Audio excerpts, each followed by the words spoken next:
तो भाई लोग अगाथा ऑल अलोंग का टीजर ट्रेलर देखने के बाद I want my all Bengali friends to do a job for me. I am putting together a team people with special abilities जहां मेरे intentions need to know basis पे बताए जाएंगे। खैर बहरहाल मजाक से दूर मार्वल की इस साल की आखिरी लाइव एक्शन टीवी सीरीज का टीजर ट्रेलर भाई जारी कर दिया गया है एंड ये बुरा नहीं है। जी हाँ, ये सुनहरे शब्द हमें सुने काफी टाइम हो चुके थे, बट अगाथा ऑल अलोंग का ट्रेलर हमें प्रॉमिस करता है कि आप कुछ इसमें सीरियस देखने वाले हैं और कुछ इससे इंपॉर्टेंट लेकर जाएंगे भी ही ग्रेटर मल्टीवर्स में, जिसके साथ एमसीयू की पहली टीवी सीरीज होगी जिसको मार्वल टेलीविजन बैनर के तले भाई प्रेजेंट किया जाएगा। जहां भाई अपने ट्रेलर की कॉन्सेप्ट की ओर बढ़े तो वांडाविजन के इवेंट्स के बाद मिस अगाथा हार्कनेस के पास भाई कोई पावर्स नहीं है, जहां doctor strange in multiverse of madness के इवेंट्स के बाद स्कारलेट विच मारी जा चुकी है सपोजिडली, जिसके बाद भी अगाथा को उसकी पावर्स नहीं मिली है, विच मींस कि जो भाई स्कारलेट विच ने स्पेल डाला हुआ था उसका असर उसके जाने के बाद भी मौजूद है, जिसकी भाई सपोज्ड डेड बॉडी हमें वेस्ट व्यू में देखने को मिलती है जैसा हमें ट्रेलर में बताया जाता है,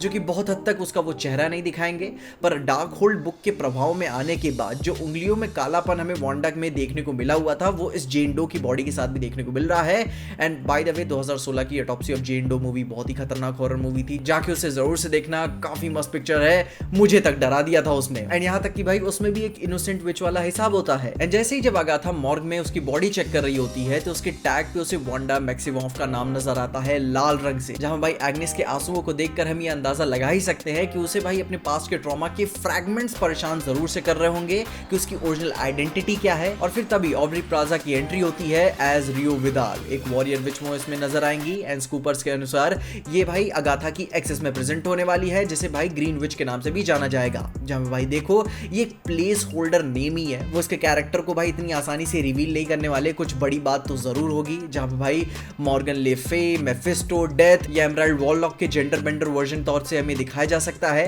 क्योंकि एमराल्ड वॉलॉक यानी कि डेन अपनी विचेस रोड कॉमिक में बहुत ही इंपॉर्टेंट रोल प्ले करते हैं एंड उनकी भाई अपनी वांडा से लड़ाई भी होती है कॉमिक में। एंड जैसे भाई यहाँ पे भाई कहानी को ऑल वुमेन एंड गे बनाया गया है तो ये सेंस भी बनाता है कि उन्होंने एक जो मर्द बचा हुआ था उसको भी औरत बना दिया, जो कि आगे चल के डेन एक राक्षस के रूप में भी नजर आता है, जो कि वो एक बच्चे गुस्ताओ सोलेदाद के लड़के के ऊपर भाई कब्जा भी कर लेता है, क्योंकि भाई वो एक बच्चा एक पुराने मैजिशियन से रिलेटेड है और डेन उसके ब्लड लाइन की पावर्स को हार्नेस करना चाहता है, बट वांडा उसे बचा ही लेती है क्योंकि हीरोज ऑलवेज विन। एंड उसके बाद गुरु राक्षस को देखे तो भाई इसमें हमें दो क्रीचर्स मेन तौर से नजर आते हैं, जहां पे भाई एक लाल लिबास में प्रॉपर मॉन्स्टर नजर आता है जिसको भाई मेफिस्टो मान सकते हैं, लेकिन हम मानेंगे नहीं क्योंकि मार्वल इसे इस तरीके से प्रेजेंट तो बिल्कुल भी नहीं करने वाला और आगे चल के वो एको की कहानी में एस्टैब्लिश तौर से नजर आने वाला है। मे भी इस कहानी में थोड़ा सा हिंट दे दे, पर पूरा इस तरीके से तो नहीं होने वाला। मगर उसके बाद जो दूसरी पोजेस्ड बच्ची नजर आती है वो उसे हम कह सकते हैं कि वो आखिर में जो डेन जिसके ऊपर कब्जा कर लेता है वो उस पोजेस वाली बच्ची के साथ मामला हो सकता है।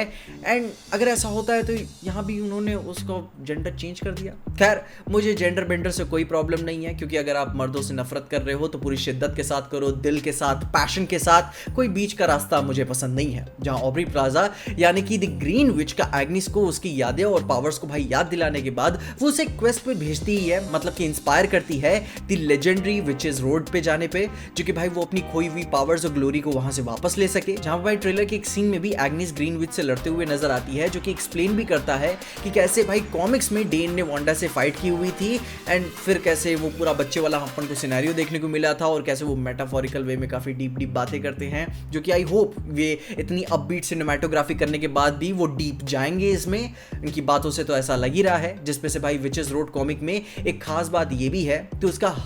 ऑलमोस्ट हर एक भाई जो हमें इश्यूज देखने को मिलते हैं एक नए आर्ट स्टाइल को भाई फॉलो करते हैं, जहां पे हमें अलग अलग टाइम, लोग और स्टाइल्स में कहानियां देखने सुनने को मिलती हैं। एंड ऑलमोस्ट ये ऐसा फील होता है कि लव दैट एंड रोबोट्स के एपिसोड्स चल रहे हों, बट आपस में सब कनेक्टेड है, जिसको वांडा को क्रॉस करके आगे बढ़ना है। जहां भाई खैर इन डिटेल्स को अगर हम साइड में भी रखें एंड पर्सनली देखें तो भाई इस ट्रेलर से मैं शो के बारे में क्या फील करता हूं कि भाई इसका टोन और बीट जो हमें प्रॉमिस किया जा रहा है ट्रेलर में वैसी सीरीज तो नहीं होने वाली। डिज्नी बहुत माहिर है अपने भाई ट्रेलर को इस तरीके से क्राफ्ट करने में जो अपने एक्चुअल क्वालिटी के फिनिश्ड प्रोडक्ट को नहीं दर्शाता, जिसकी वजह से मुझे ये ट्रेलर सही में अच्छा भी लगा। जहां भाई मेरे एक्सपेक्टेशन बहुत ज्यादा खास थे नहीं अगाथा ऑल अलोंग से, क्योंकि भाई मैं अभी भी फील कर पा रहा हूँ कि शो ह्यूमर पे काफी ज्यादा रिलाय करने वाला है, जो कि कैंपे भी होगा, but I hope in a good way में होगा। एंड जेन्युइनली मुझे इसकी वाइब पसंद आई। इसके एटमॉस्फेयर और कैरेक्टर्स थोड़ी सी बाउंड्रीज को पुश करते हुए भी नजर आते हैं, जहां पे भले ही वो अपनी नियत के हिसाब से ना पुश हो रहे हो बट हो तो रहे हैं, जिसके बाद एक्सपेक्टेशन के हिसाब से मैं थोड़ा सा इंप्रेस तो हुआ हूं। जो क्लासिक डिज्नी की चुड़ैलों को भाई विचेस को नहीं दिखाया जाता था, जैसे कि होकस पोकस हो गया या फिर विकेट जैसी कहानियों में हो गया,